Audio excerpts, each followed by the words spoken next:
Olá, sexto ano, estamos aqui de volta com a parte 2 de adjetivos e locuções adjetivas. Então, hoje eu trago para vocês a flexão dos adjetivos, né? Vamos iniciar então falando sobre o gênero, ok? Lembra, na aula passada, anterior, eu falei um pouquinho sobre essa questão de gênero e número, né? Então, isso se refere à flexão que o adjetivo recebe, ele pode se flexionar, né? Ele é um modificador e ele tem que concordar com o substantivo, esteja ele, né, em número ou em gênero. Então, no caso, para gênero, só lembrando, gênero masculino e gênero feminino. Então, normalmente, nós temos essas duas formas. Olha os exemplos. Logo, ok? Longa, longo, longa, masculino, feminino. Inglês, inglesa, ok? Masculino, feminino.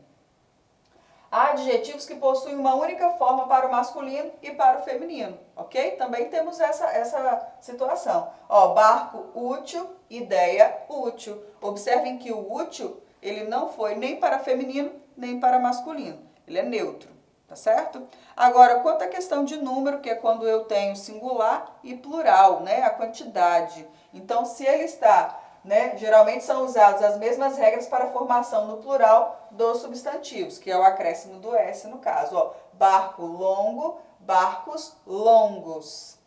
Ano difícil, anos difíceis. Adjetivo com uma única forma para indicar o singular e o plural. Ó, barcas simples, barcas simples. Ok? Então sempre tem que haver essa concordância.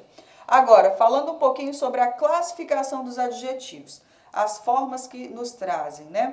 Nós temos os adjetivos simples, né, que são formados por uma única palavra, assim como os substantivos, lembram?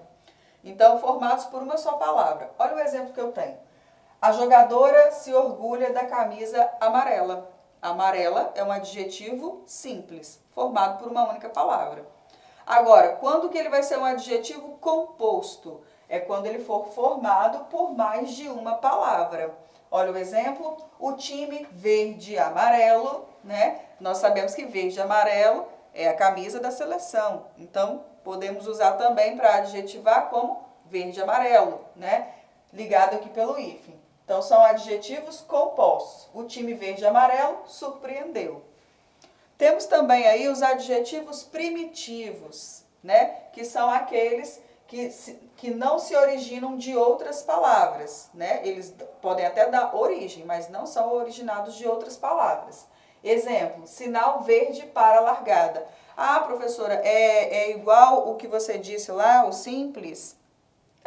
Podemos dizer que sim, tá? Todo adjetivo simples, ele normalmente será primitivo também, mas mais na frente a gente vai ver um pouquinho sobre isso.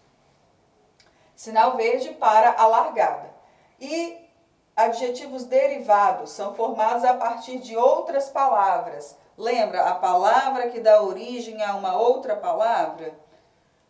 É exatamente isso. E sempre lembrando, gente, que pode ter o acréscimo de afixos, prefixos ou sufixos. Eu uso radical, mas pode ter algo antes disso ou depois, tá certo? Olha o exemplo. O campo esverdeado. Observem. A palavra radical aqui, ó, é o verde. Então, o meu adjetivo primitivo é verde. Mas eu coloquei um prefixo e um sufixo. Ou seja, antes dele eu tenho a palavrinha aqui, né? O sufixo es, o prefixo es e o sufixo ado, né?